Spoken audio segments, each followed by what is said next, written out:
এই যে অ্যাগ্লোনিমাগুলো আছে এগুলো আমি আগের বছর কিনেছিলাম। এগুলো এখন প্রত্যেকটাতে দেখুন কতগুলো করে ব্রাঞ্চ চলে এসছে। এগুলো থেকে এই যে আমি একটা যদি দেখাই, দেখুন এখান থেকে আপনি কতগুলো চারা তৈরি করে নিতে পারবেন। এখান থেকে 1 2 3 4 5খানা চারা আপনি তৈরি করতে পারবেন। গাছের হেলথ দেখুন। তো এর মিডিয়াটা কীরকম হবে বা কিভাবে, এই যে ধরুন এইটায় 3টে হবে, দেখতে পাচ্ছেন? তো 3টে এগুলো প্রোপাগেশন করা যাবে। তো কিভাবে এর প্রোপাগেশন করছি, অর্থাৎ কিভাবে এই চারাগুলোকে আমি বের করছি এবং অন্য পটে লাগাচ্ছি, বা কি মিডিয়া তৈরি করে এটা লাগানো যাবে এবং খুব ভালো হবে, সেই নিয়ে আজকের ভিডিও। নমস্কার বন্ধুরা, প্রদীপ গার্ডেন্সে আপনাদেরকে স্বাগত। তো বন্ধুরা চলুন শুরু করা যাক। এই অ্যাগ্লোনিমাটা দেখছেন, তো এটাকে আমি প্রথমেই আগে কি করব, এই টব থেকে তুলে নেব। টব থেকে আমি খুলে নিয়েছি।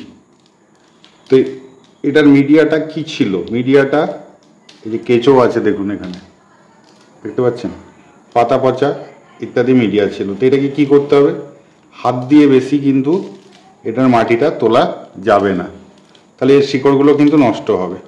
তো এটাকে কীভাবে করব, তো দেখুন আমি জল নিয়ে নিয়েছি। ঠিক এই রকম একটা বাকেটে জল নিয়ে আপনি ধীরে করে ডুবিয়ে দেন, নিয়ে এরকমভাবে নাড়া দেন, দেখবেন শেকড়গুলো সব মাটিটা এর থেকে ধুয়ে যাচ্ছে। তো চলুন সম্পূর্ণ ধুয়ে নিই, তারপর আপনাদের দেখুন বন্ধুরা, খুব ইজিভাবে কিন্তু আমার এটা পরিষ্কার করা হয়ে গেছে।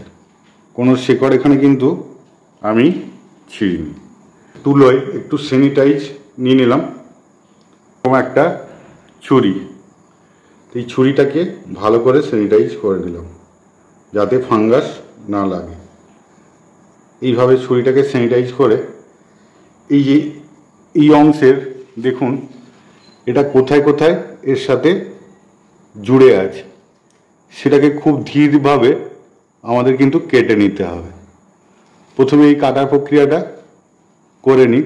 তো দেখুন খুব ভালোভাবে এই অংশ থেকে আমি কিন্তু এটাকে প্রথমে প্রোপাগেট করব, অর্থাৎ বিচ্ছিন্ন করব। এতে 2-1টা শিকড় হয়তো কাটা যাবে,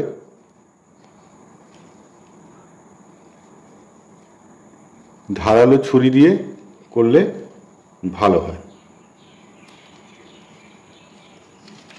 এই যে দেখুন বিচ্ছিন্ন হয়ে গেল।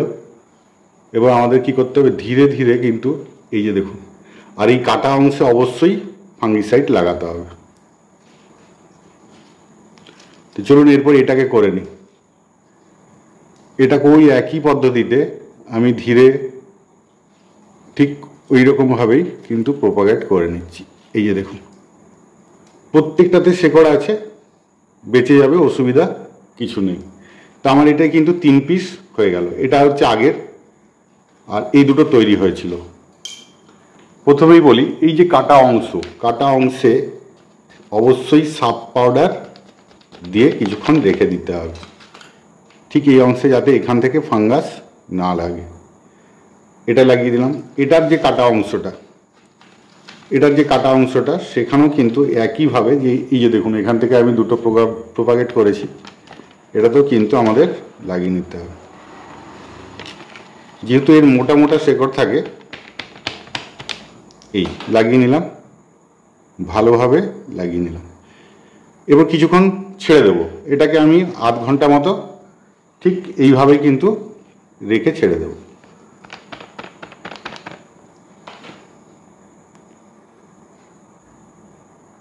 মিডিয়াটা কীরকম করছি সেটা আপনাদের দেখাই, স্কিপ করবেন না বন্ধুরা, তাহলে কিন্তু অনেক জিনিস অজানা থেকে যাবে। দিচ্ছি আমি সিন্ডার। তো যে পাত্রে লাগাবো, তো ধরুন এই যে এটা 2 to 4 mm সিন্ডার, এটা আমি নিয়ে নিলাম। এটা আমি এক পাত্র এখানে নিয়ে নিলাম। দ্বিতীয় উপাদান হচ্ছে ভার্মি কম্পোস্ট। এটা আমার ঘরের নিজেরই তৈরি, এখনও হয়তো দেখা যাবে যে কেঁচোগুলো আছে। এই যে কেঁচোগুলো আছে, তো এটাও ঠিক ওই একই পরিমাণ নিয়ে নিলাম।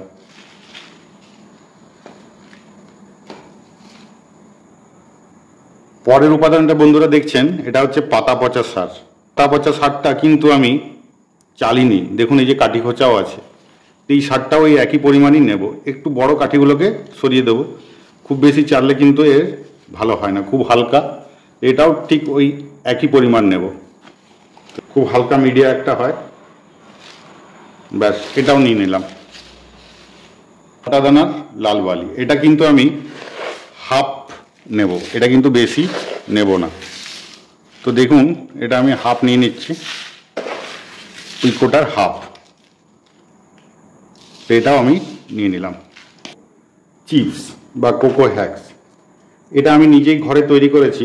আপনারা যদি বলেন কিভাবে তৈরি করা হচ্ছে, তাহলে এর ভিডিও অবশ্যই আপনাদেরকে একদিন দেখিয়ে দেবো। তো এটাও ঠিক ওই একই পরিমাণ, অর্থাৎ এটাতে যতখানি ধরবে, পরে একটু একটু ছোটো করে নিতে হবে।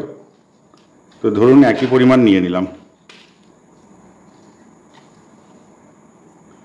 এটাও ওর মধ্যে নিয়ে নিলাম। এই হয়ে গেল মিশ্রণের আমাদের উপাদানগুলো। এবার একটু মিক্স, এখানে দেখুন এগুলো হচ্ছে সোলা। তো এই সোলার যেটা, সেটাও কিন্তু হাফ, এই কোটাটার হাফ। এই যে দেখুন, আমি সোলাগুলোকে এরকম ঝুরঝুরে করে নিয়ে নিয়েছি, এটা কিন্তু এর মধ্যে দেব। সবগুলোই ঘরের উপাদান, কেনা উপাদান কিছু নেই। চাইলে আপনি এখানে এটার মধ্যে পারলাইটও ব্যবহার করতে পারেন। তো আমার এগুলো সবগুলোই ঘরোয়া উপাদান, সিন্ডারটা বাদ দিয়ে। তো এই হয়ে গেল। তো এটাকে তৈরি করার জন্য প্রসেস কি করবেন, এই যে দুটোকে এরকমভাবে ঘষলেই দেখুন নিচ দিয়ে গুঁড়ো পড়ছে, এইভাবে ঘষে কিন্তু আমি এটা করেছি। এগুলো হচ্ছে সোলার টুকরো, মিডিয়াটা হালকা রাখে এবং শেকড়গুলোকে সুস্থ রাখে।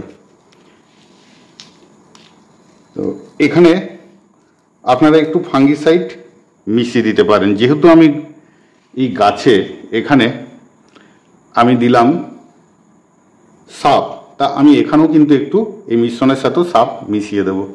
ট্রাইকোডার্মা আপনারা ব্যবহার করতে পারেন, সেক্ষেত্রে আপনাকেও কিন্তু এখানে ট্রাইকোডার্মা ব্যবহার করতে হবে। তো চলুন আমি একটু সাপ পাউডার এর মধ্যে দিয়ে মিশ্রণটা মিশিয়ে নিচ্ছি। এরপর সমস্ত উপাদানকে একসাথে মিশিয়ে নেব, তাহলে কিন্তু আমার মিডিয়া রেডি হয়ে গেল। বন্ধুরা এরপর আমি নিচ্ছি এই যে মিক্স খাবার, আমার চ্যানেলে আছে দেখবেন। এই মিক্স খাবারটা কিন্তু আমি অল্প পরিমাণ, বেশি নেব না, ঠিক এতখানি এই পরিমাণ এই মিক্স খাবারটা এর মধ্যে নিয়ে নিলাম। প্রথমে আগে নিয়ে নিলাম অল্প, তারপরে এটাকে বসিয়ে ঠিক একইভাবে আমরা কিন্তু এই মিডিয়াটা দিয়ে দিচ্ছি। খুব হালকা একটা মিডিয়া তৈরি করতে হবে, না হলে কিন্তু ঠিকঠাক গাছের গ্রোথ হবে না।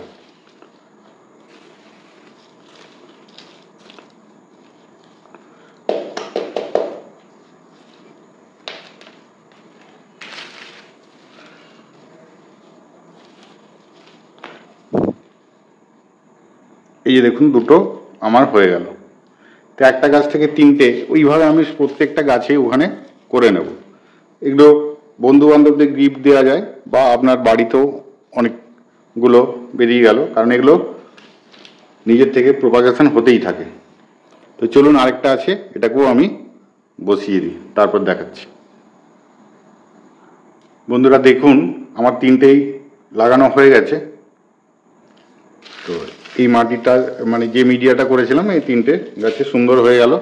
এরপর আমি জল দিয়ে দেবো। তো বন্ধুরা এই ছিল আজকের ভিডিও।